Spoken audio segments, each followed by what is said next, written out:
ना तलाक दूंगी ना साथ रहूंगी। दिल्ली के फैमिली कोर्ट में ये शब्द गूंजे तो जैसे सब कुछ ठहर गया। जज साहब ने अपनी कलम रोक दी। वकील एक दूसरे का चेहरा देखने लगे और पीछे बैठी भीड़ में एक अजीब सी सनसनी फैल गई।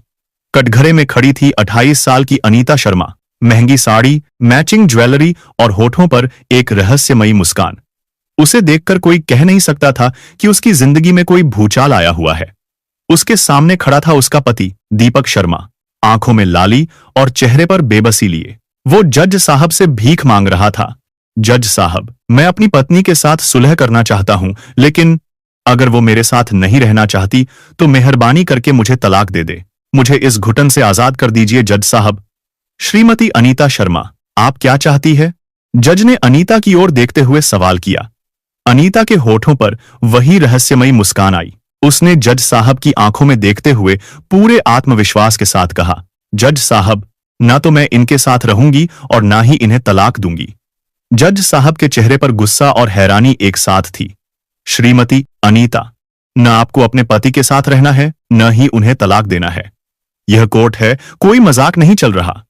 मैं कोई मजाक नहीं कर रही जज साहब, मेरा यह फैसला बिल्कुल अटल है। अनीता की बात सुनते ही दीपक वहीं कटघरे में लगभग गिर पड़ा। उसकी आंखों से आंसू बहने लगे। जज साहब समझ गए थे कि यह कोई आम पति पत्नी का साधारण झगड़ा नहीं है। यह एक ऐसी पहेली है जिसकी जड़ में कोई गहरा राज छिपा है। दीपक के वकील वर्मा जी ने खड़े होकर कहा, माय लॉर्ड, यह मेरे मुवक्किल के मानवाधिकारों का हनन है। यह मानसिक क्रूरता की पराकाष्ठा है। तभी अनीता के वकील मुस्कुराए। माय लॉर्ड, ऐसा तो कानून में कहीं नहीं लिखा है कि अगर पत्नी साथ नहीं रहना चाहती तो उसे तलाक देना ही पड़ेगा। दीपक की आवाज में एक हताश पति का दर्द झलका। जज साहब, मैं तो आज भी इनके साथ घर बसाना चाहता हूं। मैंने इन्हें मनाने की कोशिश की, इनकी माताजी से बात की, रिश्तेदारों और दोस्तों से भी कहलवाया। मैं सुलह करने को तैयार हूं, लेकिन यह सुनने को तैयार ही नहीं है। जज साहब हैरान थे। एक तरफ एक बेबस आजादी की भीख मांग रहा था और दूसरी तरफ रहस्यमयी पत्नी जो उसे एक अदृश्य जंजीर में बांधकर रखना चाहती थी। श्रीमती अनीता शर्मा, आपके पति आपके साथ रहना चाहते हैं तो आपको क्या परेशानी है? जज ने कहा। अनीता ने एक तीखी नजर दीपक पर डाली, फिर सामने देखते हुए कहा, जहां इज्जत ही ना हो वहां रहकर क्या करूंगी जज साहब? इज्जत? दीपक चीख पड़ा। मैंने तुम्हें कौन सी बेइज्जती दी है, बताओ तो सही। अनीता ने एक व्यंग्यात्मक मुस्कान के साथ कहा, वो मैं आपको नहीं, जज साहब को बताऊंगी। दीपक का वकील खड़ा हुआ। माय लॉर्ड, मेरे क्लाइंट को मानसिक रूप से प्रताड़ित करने की साजिश रची जा रही है। जज साहब ने वकील को शांत कराया और अनीता से सीधे पूछा, ठीक है अनीता जी, आप बताइए, क्या आपके पति ने आपके साथ कोई मारपीट की है? अनीता ने कहा, नहीं जज साहब, हाथ तो कभी नहीं उठाया। क्या दहेज की मांग रखी गई है? नहीं। दीपक के चेहरे पर थोड़ी राहत आई, लेकिन तभी अनीता बोली, जज साहब, जख्म सिर्फ शरीर पर नहीं होते, दिल पर भी लगते हैं, जो ज्यादा गहरे होते हैं। आप मुझे पहले पूरी कहानी बताइए, शुरुआत से, जज ने कहा। अनीता ने एक ऐसी नजर दीपक पर डाली जैसे वो कोई कीड़ा मकोड़ा हो और बोली, जज साहब, हम एक दोस्त की शादी में मिले थे। मुझे उनकी आंखों में एक अजीब सी ईमानदारी और ठहराव दिखाई दिया। एक सीधा साधा लड़का जिसकी दुनिया भविष्य की योजनाओं के इर्द गिर्द घूमती थी, और मेरी दुनिया बड़े बड़े सपनों से भरी थी। उनकी नजरों में मेरे लिए जो इज्जत थी, उसने मुझे पहली ही मुलाकात में उनकी तरफ खींच लिया। फिर बातों का सिलसिला शुरू हुआ जो घंटों तक फोन पर चलता रहा। उन्हें मेरा चुलबुलापन पसंद था और मुझे उनकी बातों में छिपी सच्चाई। दीपक ने कहा था, अनीता, मैं कोई शहजादा नहीं हूं, लेकिन वादा करता हूं तुम्हें अपनी रानी बनाकर रखूंगा। तुम्हारी हर छोटी बड़ी ख्वाहिश पूरी करूंगा। मैंने भी मजाक में पूछा था, और अगर मैं कोई ऐसी चीज मांग लूं जो आप पूरी न कर सकें? दीपक ने जवाब दिया था, मैं तुम्हारे लिए आसमान से तारे भी तोड़कर ला सकता हूं। बताते हुए अनीता की आंखों से एक आंसू टपक पड़ा। उस एक वादे पर मैंने अपनी पूरी दुनिया उनके नाम कर दी थी। जज साहब, कौन लड़की ऐसे वादों पर यकीन नहीं करेगी? शादी के दिन उन्होंने मुझसे कहा था, अनीता, आज से मेरी हर खुशी तुम्हारी है और तुम्हारा हर दुख मेरा। मैंने अपने माँ बाप, अपना घर, सब कुछ पीछे छोड़कर बड़ी खुशी खुशी इनके साथ एक नई जिंदगी की शुरुआत की। अनीता की आवाज अब सख्त हो गई। लेकिन मुझे क्या पता था कि जो शीश महल मैं अपने सपनों में बना रही थी, वो शादी के कुछ ही महीनों बाद बिखरकर टुकड़ों में बंट जाएगा। जज साहब ने गहरी सांस ली। तो फिर ऐसा कौन सा तूफान आया कि नौबत यहां तक पहुंच गई? अनीता की कांपती आवाज अब तेज और धारदार हो गई थी। तूफान? तूफान तो एक बार आता है जज साहब, और सब कुछ तबाह करके चला जाता है। मेरी जिंदगी को तो हर रोज एक नया बवंडर तबाह करता था। अनीता ने दीपक की तरफ उंगली उठाई। शादी के 3 साल हो गए जज साहब। क्या आप यकीन करेंगे, इन 3 सालों में ये मुझे एक बार भी कहीं बाहर घुमाने नहीं ले गए। जिसने आसमान से तारे तोड़ लाने की कस्में खाई थीं, उन्होंने मुझे घर की 4 दीवारों में कैद करके रख दिया। वो मुझे रानी बनाने वाले थे, लेकिन बना दिया एक ऐसी कैदी जिसकी दुनिया सुबह रसोई से शुरू होती थी और रात को उन्हीं के इंतजार में खत्म हो जाती थी। कोर्ट में बैठी औरतें इस बात को महसूस कर रही थीं। इस इंसान ने, जज साहब, इस इंसान ने मुझे मेरे करियर की शुरुआत तक नहीं करने दी। कभी किसी न किसी बहाने से मुझे रोक देता। और तो और, मेरा पहला जन्मदिन, जो मेरे लिए सबसे खास दिन था, पहले साल इन्होंने यह कहकर टाल दिया कि इस बार थोड़ा जरूरी काम आ गया है, अगली बार शानदार पार्टी करेंगे। दूसरे साल ये भूल ही गए। मैंने वो दिन रोते हुए गुजारा था जज साहब। इन्हें मेरा प्यार नहीं, मेरी खुशियां नहीं, सिर्फ अपना काम और अपना आराम याद रहता था। दीपक आगे बढ़ा। अनीता, यह सच नहीं है। चुप रहो तुम, आज मुझे बोलने दो। जज साहब, मैं इनकी पत्नी जरूर थी, लेकिन घर का हर फैसला इनकी मान लेती थी। मेरी राय तो उस घर में रद्दी बराबर थी। इतना ही नहीं, एक दिन मैं तेज बुखार में तप रही थी। मेरा बदन टूट रहा था। मैंने इन्हें फोन किया कि ऑफिस से जल्दी आ जाओ, मुझे डॉक्टर को दिखा लाओ। और इन्होंने क्या किया? इन्होंने अपनी मां को फोन करके कह दिया, मम्मी, आप अनीता को डॉक्टर के पास ले जाकर दवा दिलवा दो। जज साहब, और सुनिए, इनकी मां ने क्या किया? उन्होंने अपना देसी नुस्खे वाला काढ़ा बनाकर मुझे पिला दिया। और मेरे महान पति ने दोबारा फोन करके मेरी तबीयत पूछने तक की जहमत नहीं उठाई। आखिरकार मेरी मां घर आई और मुझे डॉक्टर के पास लेकर गई। मुझे आराम आ गया था। उसके बाद भी मेरी मां ने न जाने कितनी बार फोन करके मेरा हाल चाल पूछा था, लेकिन मेरे पति ने एक बार भी नहीं। आप ही पूछिए इनसे। जब ये मुझे अपनी पत्नी का हक ही देना नहीं चाहते थे, तो क्या जरूरत थी मुझसे शादी रचाकर मेरी जिंदगी बर्बाद करने की? कोर्टरूम में एक भारी खामोशी छा गई थी, जिसे अनीता की सिसकियां ही तोड़ रही थीं। दीपक के चेहरे का रंग उड़ गया। बमुश्किल अपनी सारी हिम्मत जुटाकर वो बोला, जज साहब, कौन पति नहीं चाहेगा कि अपनी पत्नी को दुनिया की हर खुशी दे? दिल्ली में एक सैलरी से घर की ईएमआई, दवाइयां, खर्चे, इन सब के बीच ये शौक कैसे पूरे करूं? परंतु मैंने इसे कहा था कि प्रमोशन होते ही सबसे पहले मैं इसकी यह ख्वाहिश पूरी करूंगा।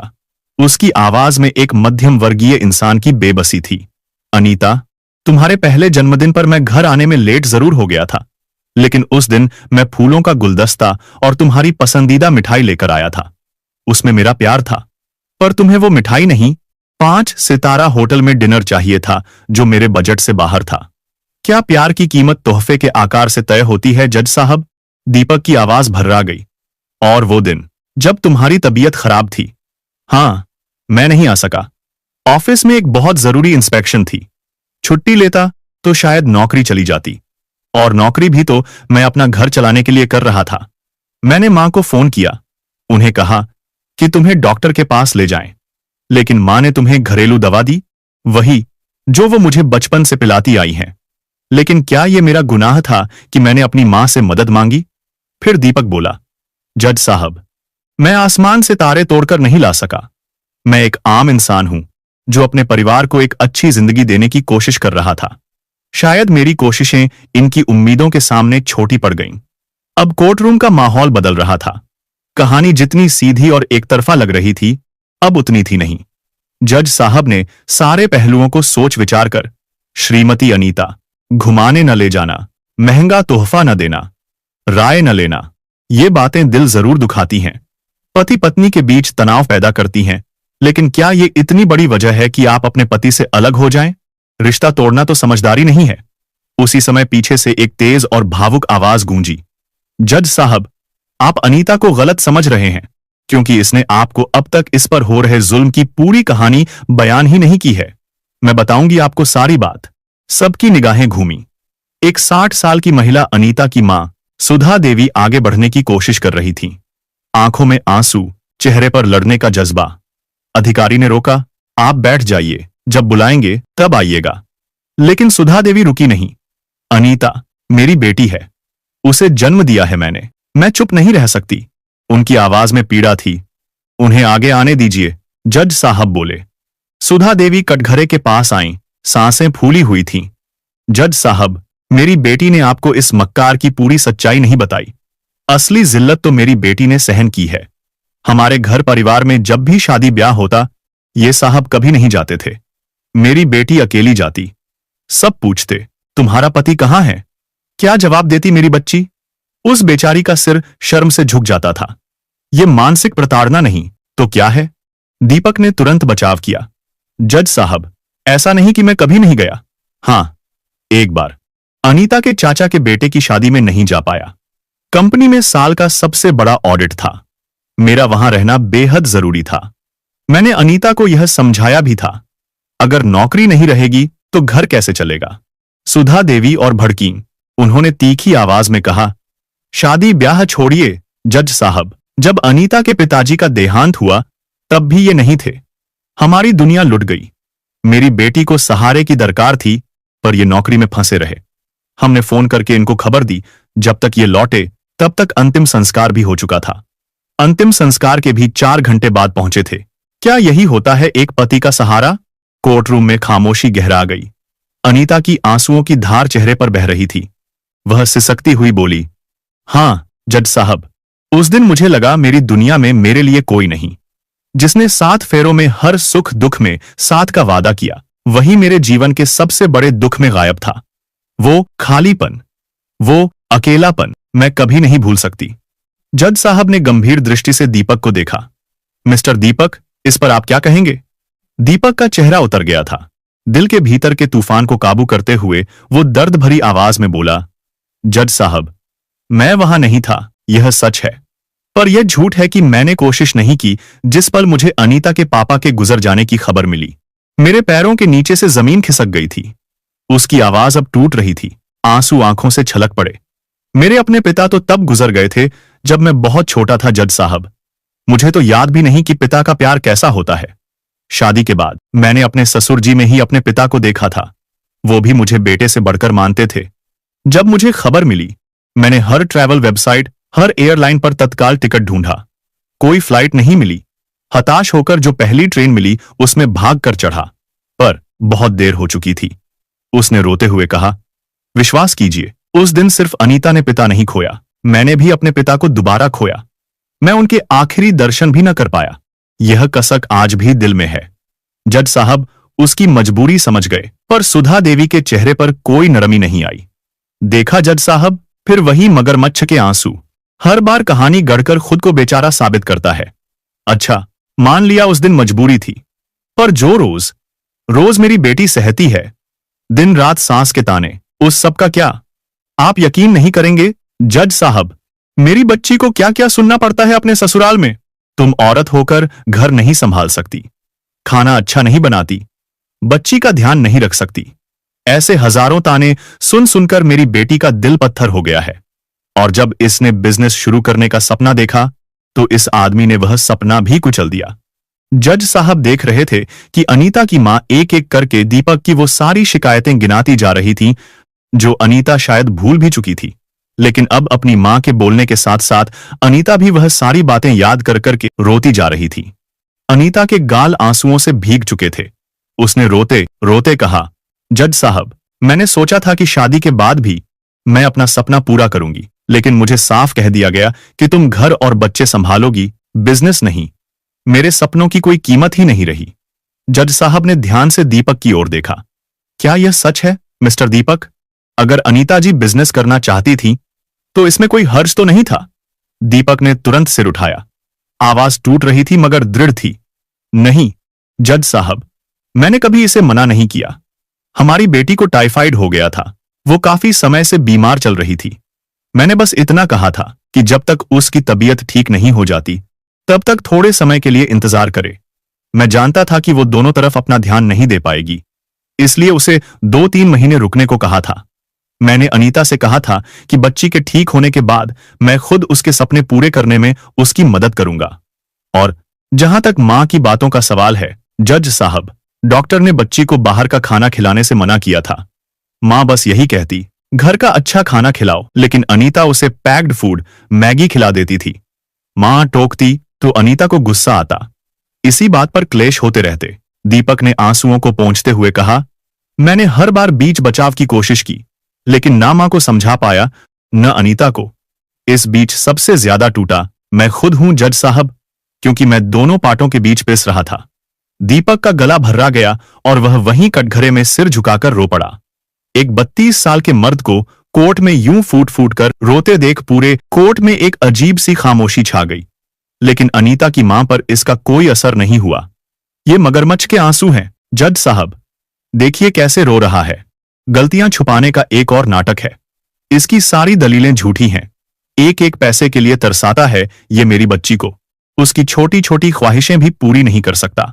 इसलिए मेरी बेटी ने तय किया है कि वो कानून के मुताबिक हर महीने इससे गुजारा भत्ता लेगी, पर इसे आजाद नहीं करेगी। ये भी इसी रिश्ते में बंधा रहेगा। अगर ये मेरी बेटी को खुश नहीं रख सकता, तो हम भी इसे दूसरी औरत के साथ खुश नहीं देखना चाहते। जज साहब बयानों को माप तोल रहे थे। इससे पहले कि वो बोलते, दीपक के वकील मिस्टर वर्मा तुरंत खड़े हो गए। आवाज में गुस्सा और दृढ़ता थी। जज साहब, एक बात और है जिसका अब तक खुलासा नहीं हुआ है, कहते हुए उन्होंने एक पुराना साफ सुथरा दस्तावेज निकालकर जज साहब की तरफ बढ़ाया। यह दीपक का अपॉइंटमेंट लेटर है। 3 साल पहले बेंगलुरु की बड़ी मल्टीनेशनल कंपनी से मिला था। पैकेज 25 लाख सालाना। आज जो कमाता है उसका 3 गुना। लेकिन इन्होंने ठुकरा दिया। जज साहब ने हैरानी से दस्तावेज देखा। क्यों? इतनी शानदार नौकरी क्यों छोड़ी? इससे बेहतर तो कुछ हो ही नहीं सकता था। स्वीकार कर लेते तो आज आपके हालात कुछ और होते। वर्मा जी ने एक नजर अनीता पर डाली। उसका चेहरा भावशून्य था। फिर कड़कती आवाज में बोले, जज साहब, ये सवाल मिस्टर दीपक से नहीं, इनकी पत्नी अनीता शर्मा से पूछें। जज साहब हैरानी से वर्मा को देखने लगे। हां जज साहब, वर्मा ने पूरा दम भरकर कहा, क्योंकि अनीता शर्मा बेंगलुरु शिफ्ट नहीं होना चाहती थी। कहती थी, मैं अपने मां बाप से दूर नहीं जा सकती, और मेरे मुवक्किल ने अपने करियर का सबसे बड़ा मौका सिर्फ इसलिए ठुकरा दिया ताकि अनीता को अपने परिवार से दूर न जाना पड़े। वकील ने तीर की तरह सवाल दागा। जिस इंसान ने अपनी पत्नी की एक ख्वाहिश के लिए अपना भविष्य दांव पर लगा दिया, उस पर उसकी पत्नी एक एक पैसे के लिए तरसाने का इल्जाम लगा रही है। ये कहां तक जायज है? दीपक के वकील के खुलासे ने कोर्टरूम में भूचाल आ गया। जज साहब सहित सब हैरान रह गए। सबकी निगाहें अनीता पर थीं। मूर्ति की तरह खड़ी थी। चेहरा शर्म से फीका पड़ चुका था। कुछ बोल नहीं पा रही थी। सुधा देवी के पास भी शब्द नहीं थे। यह एक ऐसा सच था जिसे झुठलाया नहीं जा सकता था। जज आदित्य शर्मा ने दस्तावेज देखा, फिर अनीता का पीला चेहरा। उनकी अनुभवी आंखों को अब कहानी के वो हिस्से दिखने लगे जो अब तक अंधेरे में थे। सुधा देवी को लगा बाजी हाथ से निकल रही है। आंसू भरी आंखों से जज साहब की तरफ देखा। जज साहब, ये तो सिक्के का एक पहलू है। हमने अपनी बेटी को राजकुमारी की तरह पाला। उसने कभी तकलीफ देखी ही नहीं। छोटी थी तो गुड़िया के बाल बिगड़ने पर रो पड़ती थी। मैं और इसके पापा तब तक चैन से नहीं बैठते जब तक उसके चेहरे पर मुस्कान न लौटे। हमने उसे नाजों से पाला, और इन लोगों ने मेरी हंसती खेलती गुड़िया को हर रोज रोने पर मजबूर कर दिया। उसे दिन रात तानों के जहर पीने पड़े। जब भी फोन करती हूं, बस उसकी सिसकियां सुनाई देती हैं। बस मैं अपनी बेटी को इस नर्क में घुट घुट कर मरते नहीं देख सकती। बिल्कुल नहीं। अनीता ने मां का हाथ पकड़ा। टूटते स्वर में बोली, हां मां, मैं हार गई। मैंने बहुत कोशिश की उस घर को अपना बनाने की, पर मेरे वजूद, मेरे सपनों को नजरअंदाज किया गया। मैं थक गई हूं। कोर्ट में उपस्थित औरतें अनीता की पीड़ा समझ पा रही थीं। लेकिन तभी जज आदित्य शर्मा ने कुछ देर के लिए आंखें बंद कर लीं, जैसे स्थिति की गहराई नाप रहे हों। फिर एक पैनी नजर सुधा देवी पर डाली और वो सवाल पूछा जिसने केस की पूरी दिशा ही बदल दी। सुधा जी, एक बात बताइए, जब अनीता अपने पति के घर में रह रही थी, तब आप दोनों की बात कितनी बार होती थी? सुधा देवी ने बिना सोचे गर्व से कहा, रोज होती थी जज साहब। 2-3 घंटे तो आराम से बात हो जाती थी। मैं ही तो एक सहारा थी उसका। जज साहब ने अगला सवाल दागा। उस समय क्या आपको पता होता था कि घर में खाने में क्या बना है? हां, बिल्कुल। मेरी बेटी मुझसे कुछ नहीं छिपाती, सुधा देवी ने कहा। यह समझे बिना कि वह एक जाल में फंस रही हैं। फिर दूसरा सवाल पूछा गया, अगर सास बहू में कोई छोटी मोटी नोक झोंक होती थी तो क्या उसकी खबर भी आपको तुरंत मिल जाती थी? जी जज साहब, मेरी बेचारी बच्ची किसे दिल का हाल सुनाती, सुधा देवी ने कहा। जज साहब की आवाज में सख्ती आई। तो मतलब आप अपनी बेटी के ससुराल के हर पल की खबर रखती थीं, किचन में सास बहू की खटपट से लेकर कमरे में पति पत्नी की निजी बातों तक। जज साहब ने सबसे तीखा सवाल दागा। सुधा जी, आपने बेटी को नाजों से पाला, धूमधाम से विदा किया, यह सबको मालूम है, लेकिन क्या आपने उसे कभी मानसिक रूप से उसके पति के घर का होने दिया या उसे अपने ही आंगन की राजकुमारी ही बनाए रखा? यह सवाल नहीं, एक आईना था जिसमें सुधा देवी को अपना क्रूर और स्वार्थी चेहरा दिखाई देने लगा। वो तिलमिला उठी। जज साहब, यह आप क्या कह रहे हैं? मैं उसकी मां हूं, क्या घुट घुट कर मरने दूं उसे? जज साहब शांति से बोले। सुधा जी, बेटी अपना दुख मां को बताए यह सही है, लेकिन सवाल है दुख था कौन सा? उन्होंने पैनी नजरें दोनों पर गड़ाईं। दीपक ऑफिस से लेट आया, यह घटना है, दुख नहीं। सास ने खाने में नुक्स निकाला, यह तकरार है, जुल्म नहीं। जन्मदिन पर महंगा तोहफा न मिला, यह उम्मीद का टूटना है, रिश्ते का टूटना नहीं। आपने हर रोज बेटी से 3 घंटे बात की, हर छोटी बात को बड़ा दुख बना दिया, हर छोटी तकरार को जुल्म का नाम दे दिया। वे छोटी छोटी बातें अगर आप न पूछती, अनीता न बताती, तो 2-4 दिन में खुद भूल जाती, घर के लोग फिर एक हो जाते। लेकिन आपने ऐसा होने नहीं दिया। आपकी बातों ने छोटी चिंगारी को इतना सुलगाया कि वो आग बन गई। अनीता की नजरों में उसके घर वाले अपराधी बन गए, वो खुद पीड़िता। आपने अनजाने में अपनी बेटी के मन में भर दिया, उसका ससुराल नर्क है, उसका पति जालिम है। सुधा देवी कांप रही थी। मैंने तो बस उसका साथ दिया। नहीं, यह साथ नहीं था। जज साहब कठोर हुए। यह जहर था, एक मीठा जहर जो आपने अपनी बेटी के रिश्ते में घोल दिया। शादी का पौधा पति पत्नी के भरोसे और समझ से सींचा जाता है। आपने रोज फोन करके उसकी जड़ों में नफरत और शिकायत का तेजाब डाला। उन्होंने अनीता को देखा जो सुन्न खड़ी थी। अनीता जी, जब भी अनबन हुई, आपने समस्या सुलझाने के लिए पति से बात करने की बजाय मां को फोन किया। आपने पति को साथी नहीं बल्कि मां को वकील बना लिया। आप दोनों के रिश्ते का हर फैसला आपके और आपकी मां के बीच होने लगा। जज साहब ने अपनी बात समाप्त की। असली समस्या न पति में है, न पत्नी में। समस्या है इस रिश्ते में तीसरे व्यक्ति की उस दखलंदाजी में जो प्यार के लिबास में लिपटी है। सुधा जी, आपकी बेटी 3 साल से शादीशुदा है, लेकिन आपने उसे कभी अपने पति की पत्नी बनने का मौका ही नहीं दिया। अनीता को लगा जैसे पैरों तले से जमीन खिसक गई। मां से की हर शिकायत, हर छोटी बात उसके कानों में गूंज रही थी। आज पहली बार समझ आया, उसने अपने हाथों अपने घर की नींव में डायनामाइट लगा दिया था। पूरे कोर्ट में सन्नाटा था। फिर पीछे से धीरे से ताली बजी। देखते ही देखते पूरा कोर्ट रूम तालियों की गड़गड़ाहट से गूंज उठा। यह तालियां जज साहब के विश्लेषण के लिए थीं, उस कड़वी सच्चाई के लिए थीं जिसे आज हर कोई महसूस कर रहा था। जज साहब ने अपना फैसला सुनाना शुरू किया। अदालत ने दोनों पक्ष सुने। रिश्ते में कड़वाहट है, यह साफ है, लेकिन तलाक किसी समस्या का आखिरी हल होना चाहिए, पहला नहीं। इसलिए यह अदालत एक वैवाहिक प्रयोग का आदेश देती है। सबके चेहरों पर हैरानी थी। वैवाहिक प्रयोग, यह क्या होता है? जज साहब की बात जारी थी। यह प्रयोग पूरे 1 महीने तक चलेगा और इसके कुछ सख्त नियम होंगे, लेकिन पालन करना अनिवार्य होगा। अगले 1 महीने तक श्रीमती अनीता अपनी मां से किसी भी तरह का कोई संपर्क नहीं करेंगी और न ही उनसे मिलेंगी। यह सजा नहीं है, बल्कि यह अनीता को मौका देने के लिए है ताकि वह बाहरी प्रभाव के बिना अपनी सोच और अपने मन की आवाज सुन सके। दोनों पति पत्नी को हर हफ्ते एक साथ मैरिज काउंसलर के पास जाना होगा। सत्र की रिपोर्ट सीधे अदालत में जमा की जाएगी। आप लोगों को एक खाली कांच का जार और कुछ कागज की पर्चियां अपने पास रखनी होगी और हर रोज बिना एक दूसरे को दिखाए अपने रिश्ते की कोई एक अच्छी और सकारात्मक याद उस पर्ची पर लिखकर जार में डालनी होगी।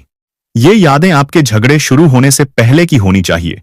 इस जार को 1 महीने बाद अदालत में ही खोला जाएगा। आप दोनों एक ही घर में रहेंगे, लेकिन एक दूसरे पर किसी भी तरह का दबाव नहीं बनाएंगे और इस दौरान दीपक की माताजी और अनीता की माताजी कोई दखल नहीं देंगी। यह एक अभूतपूर्व फैसला था। दीपक और अनीता दोनों सकते में थे।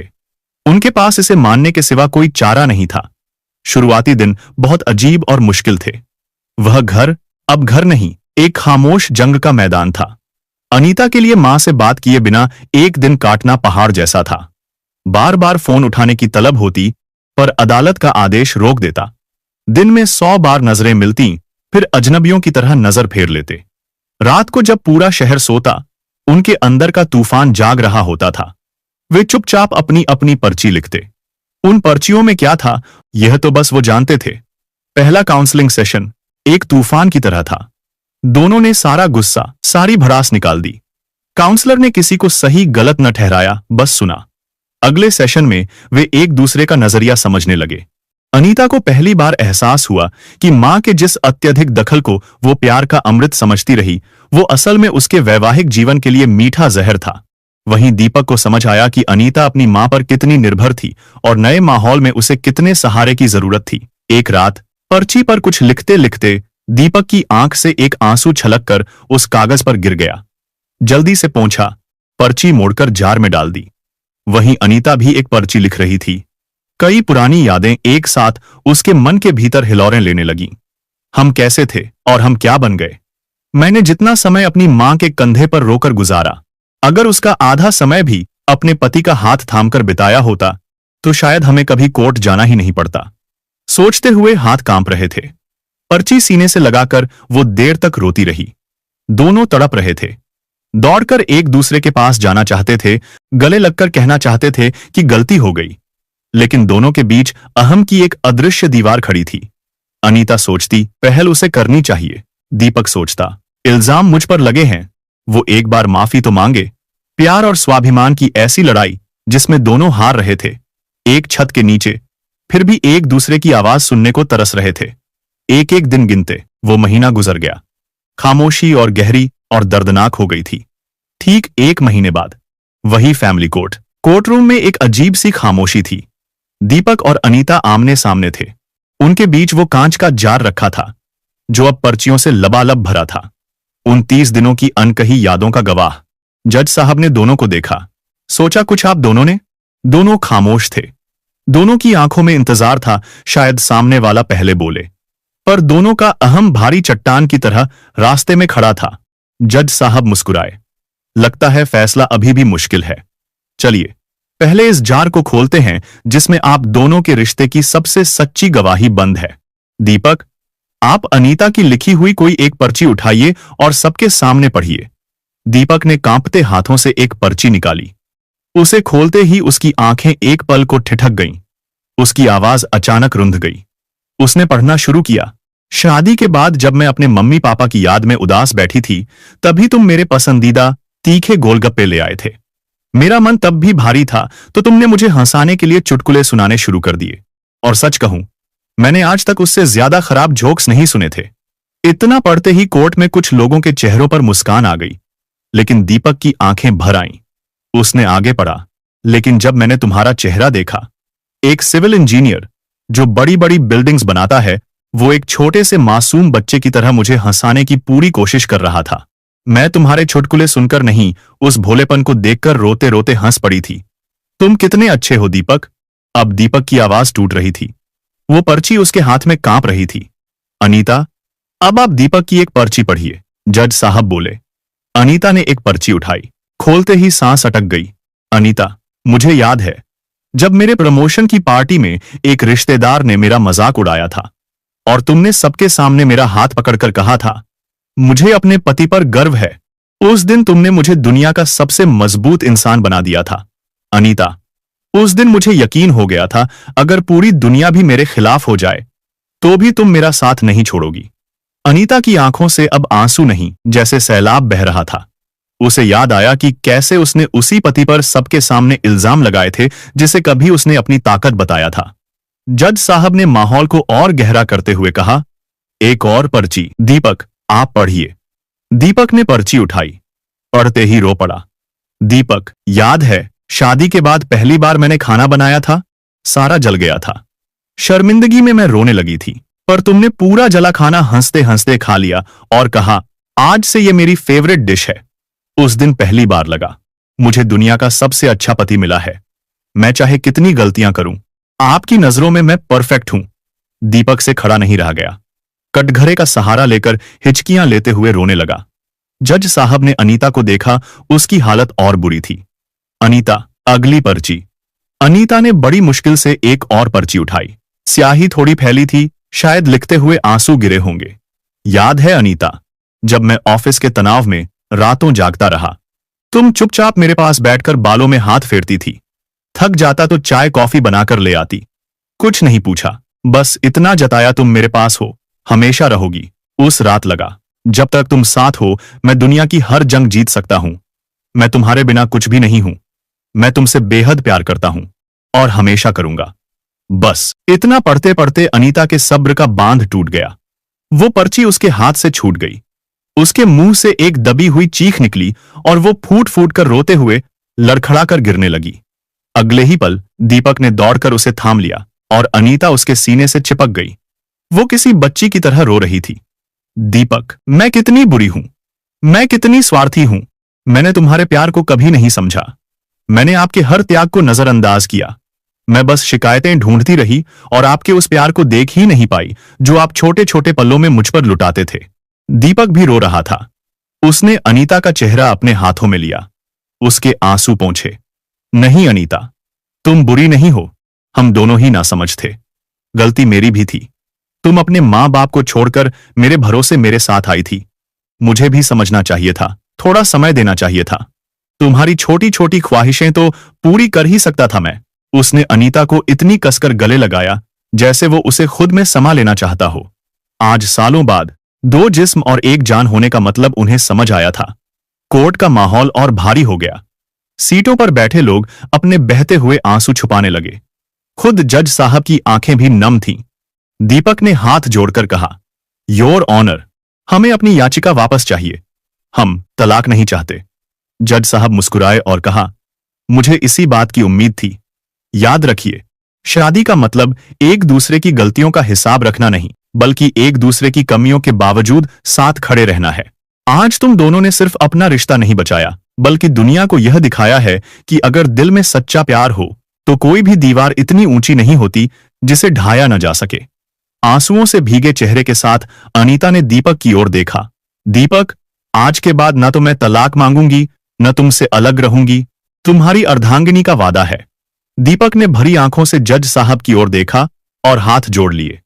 धन्यवाद जज साहब, आपने हमें सिर्फ इंसाफ ही नहीं दिया, हमारी जिंदगी लौटा दी। तो दोस्तों, जज साहब ने जो फैसला सुनाया, क्या वो सही था? अपनी राय कमेंट बॉक्स में जरूर लिखें और यह भी बताएं कि आप हमारी कहानियां भारत के किस शहर से सुन रहे हैं। वीडियो पसंद आई हो तो वीडियो को लाइक और चैनल को सब्सक्राइब जरूर करें। कहानी को अंत तक सुनने के लिए बहुत बहुत शुक्रिया।